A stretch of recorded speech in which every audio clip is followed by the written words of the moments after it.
G'day and welcome to a new video. Today I'm going to be showing you how to get best bang for buck with your top dressing.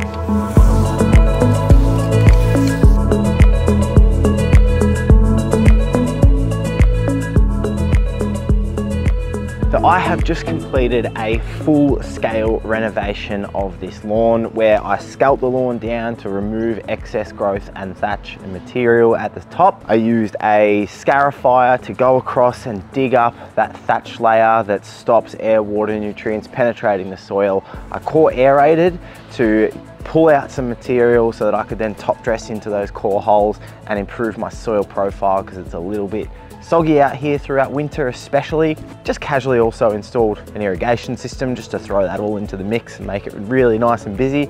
You can see one of my trenches just behind me here of where that's gone through to install that sprinkler system.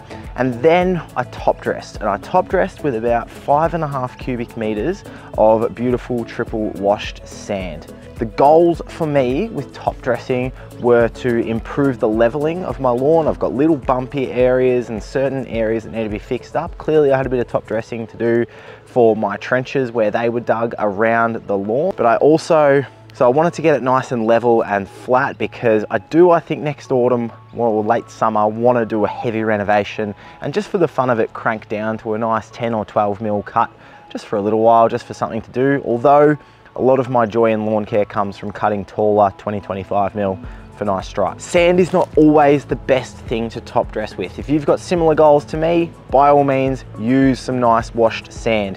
You might have a soil profile with really unhealthy soil, really sandy profile in WA, things like that, where you want to add organics into it. But just be aware that if you use some sort of soil with a lot of compost through it and organic material, organics break down over time. Think about my compost bin. I fill that thing up all the time and it's constantly breaking down. I would have put enough scraps in that bin to fill an entire bedroom in my house, but it's all just decomposing in that one little thing. So something to think about with soil is that if it's especially organic, it will break down over time. So filling your low spots, it'll stay there, it will do something. It's not going to do nothing to fix your low spots, but it will break down more over time than an inorganic material like sand will. And I get the comments on Instagram, TikTok sometimes, oh, there's no nutrition in sand and blah, blah, blah. That's okay, that's okay. I've got really nice, healthy soil. I don't want to be top dressing for nutrition. I've got a fertilizer program for nutrition and I've got really nice soil already. So sand for me is fantastic. So I first started scalping this lawn 16 days ago. I finished my top dressing 6 days ago. So this is the recovery that we're looking at 6 days ago. And for context, if you follow a lot of my stuff, I put the same amount of sand per 100 square meters, maybe a little bit more on this back lawn as I did my front lawn. The storms and the rain and the growth that we had while the renovation was happening, and then the watering that I've been doing to help it recover over the last 6 days with the irrigation system installed, it's kicking along really, really nicely. So you can see obviously not too much activity in my trenches there, but widespread, there is some fantastic color all over.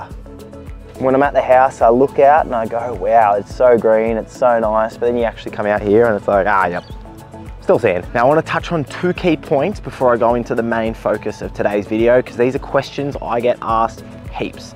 Number one is about recovery watering.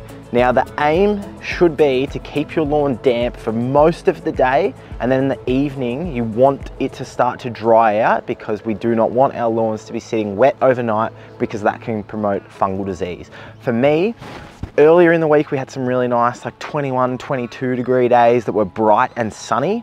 So I was watering twice. One of those days I watered 3 times and it was just, I actually wasn't home when I set the next system. So I backed it in to be sunnier than it actually was, but it ended up staying damp overnight. So just feeling out the system and my timings and all that sort of thing. But that's your goal. Your goal is to water in the morning, and if you have the luxury of being home where you can access your security cameras or something like that, have a look and wait to see when it dries out. By all means, if it had have been 30 degrees every day this week instead of around about 20 and mostly really gloomy, then I would have been watering more. You just have to play it by ear. At this point in time with this sort of coverage, I'm pretty close to going to watering every second day. I'm pretty close. I'll probably keep up daily waters in the morning for, you know, another 3-4 days, and I'll start to back it off eventually to watering about once a week. And the next question is, when should I mow? And the very simple answer is when it looks like it needs it. Everyone knows what it's like when you get home from work Thursday, Friday, you haven't mowed since the weekend or whatever it might be, and you look at your lawn and you just sort of know, you're like, need to cut the lawn this weekend. That is when you need a cut after a renovation. And so some of this stuff here is starting to get a bit untidy. This particular strand here, that's got to be 60 or 70 mil. A lot of this stuff is probably 25, 30 mil approximately. And my cutting height that I'm going to start out post renovation, so that I'm not getting too much sand, I'm not too low, I'll probably start at 25 mil or something like that. And then I haven't decided exactly what I want to cut out for the season, but simply when it starts to look like it needs it. I want more coverage than this when I do start mowing it for the first time.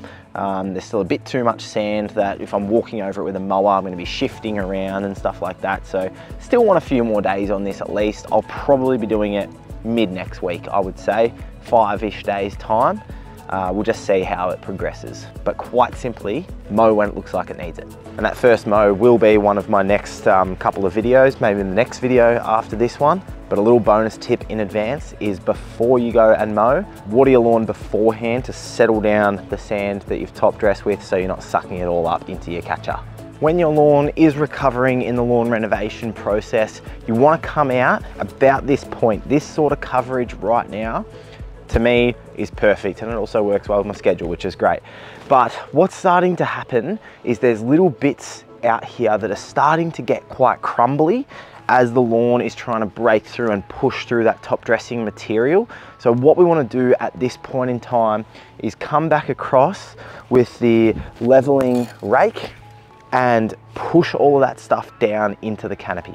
You can see there I've also filled up that wheelbarrow full of sand, and so if I come across any areas where I find a low spot, this is the perfect time to top those areas up, get some extra sand on it when you're still in recovery mode, you're not back into your regular mowing. By all means, I'll still be doing a little bit of top dressing when I do start mowing again, but prime time now when it looks like this to get some extra sand on there if I find some little spots where it's needed. I'm going to start running the rake across here and finding some of those areas, hopefully that need a little bit more sand.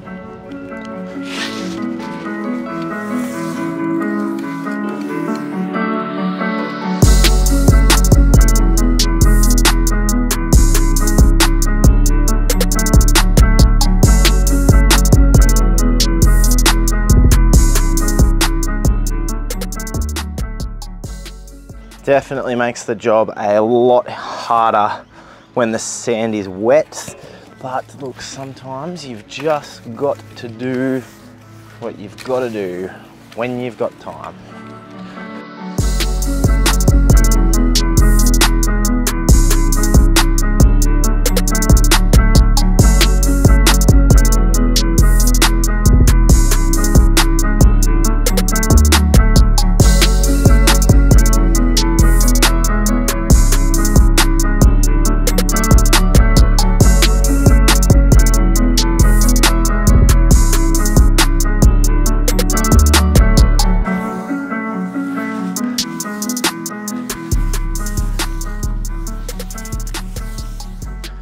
Excuse me if I sound a little bit out of breath, because I am just a little bit. But this area around this sprinkler head here, this is a source of, you know, it's an annoying spot for me. There's a little bit of a dip here. This spot right here, it goes up onto a little hill. Like this entire yard, it does sort of slope to that side. We get a bit of a slope off the pool there. So, you know, it's definitely not an even yard in terms of gradient from that perspective.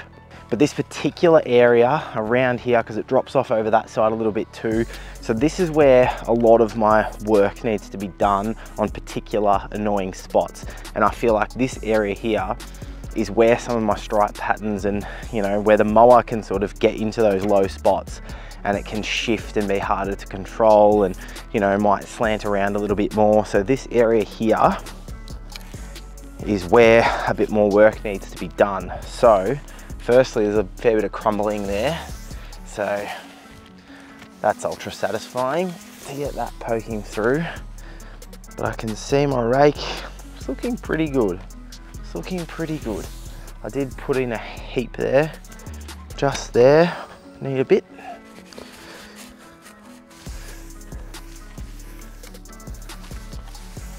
And then again there.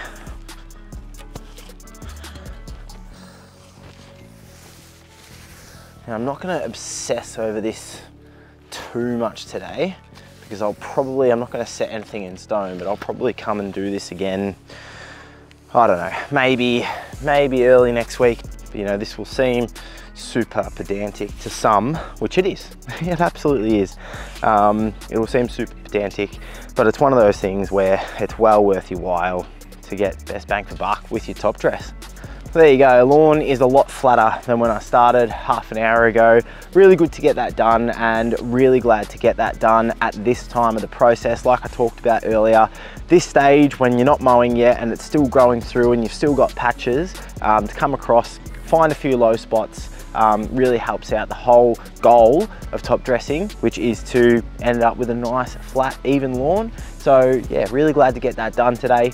I've talked about this a few times before where I got this rake, but before I even started my Instagram account, I bought this off Ben Sims' website from lawntips.net, I think it is. So yeah, he's got those there. I think he's getting some new ones in as well. So if that's something you're interested in, I'll put a link, actually, it'll be an affiliate link, which is cool, into the description for those rakes. And yeah, 1 meter wide, so really helps to find those low spots. And the last thing for this video is you will have noticed me going at different angles. So not just running over different spots in one position, but working your way around is going to really help to find and make sure you capture all of those low spots, because it'll be level from one spot but not from another angle. But anyway, thank you for watching that video. Hope it's helpful if you're as pedantic as me about getting a nice flat and level lawn. I'm going to finish off this little bit here and catch you in the next video. Chuck it a like if you enjoyed it as well. Have a good one.